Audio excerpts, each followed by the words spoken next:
सारा केस फर्जी है। मैं जानता हूँ सारा केस फर्जी है और आज मैंने सीबीआई में 9 घंटे की पूछताछ के दौरान 9 घंटे जो मैं रहा वहाँ पे, वहाँ भी मैं समझ गया कि किस तरह से सारा केस फर्जी है और किस तरह से इन्होंने पूरी साजिश की गई है। आज मुझे समझ में आया कि इन्होंने सीबीआई में केस किसी घोटाले की जांच के लिए नहीं करा रखा। इन्होंने सीबीआई में जो मेरे खिलाफ केस करा रखा है वो दिल्ली में एक्चुअली ऑपरेशन लोटस को कामयाब करने के लिए करा रखा है।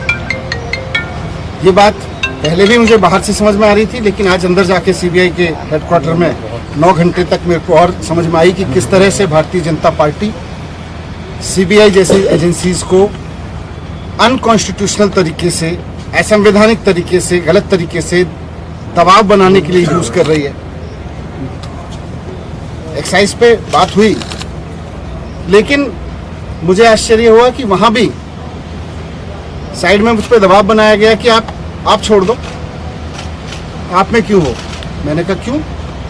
बोले ये केस आपके ऊपर ऐसे ही चलते रहेंगे, नहीं तो। मैंने कहा इस केस में तो है नहीं, ये तो खत्म हो जाएंगे। तो मुझे कहा गया कि साइड में कि सत्येंद्र जैन के पास कौन से केस हैं, सत्येंद्र जैन के ऊपर कौन से सच्चे केस हैं, वो भी चल रहे हैं। 6 महीने वो जेल रह सकते हैं तो 6 महीने आप भी रह सकते हो। तो मैंने कहा बीजेपी तो बहुत गंदी पार्टी है, मैं उसके लिए आप थोड़ी छोड़ सकता हूँ।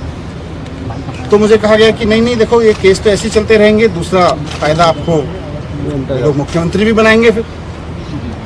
तो मैंने कहा ये मुख्यमंत्री बनने के लिए थोड़ी आया हूँ, मैं तो शिक्षा के लिए आया हूँ।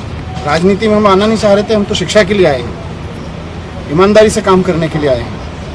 फिर मैंने साफ साफ बोल दिया कि भैया मुझको तो खुशी मिलती है जब दिल्ली के रिक्शे वाले का बच्चा इंजीनियर बनता है, तो उसमें जो खुशी मिलती है मुझे सीएम बन के खुशी नहीं मिलती, सीएम बनने के बारे में सोच के खुशी नहीं मिलती।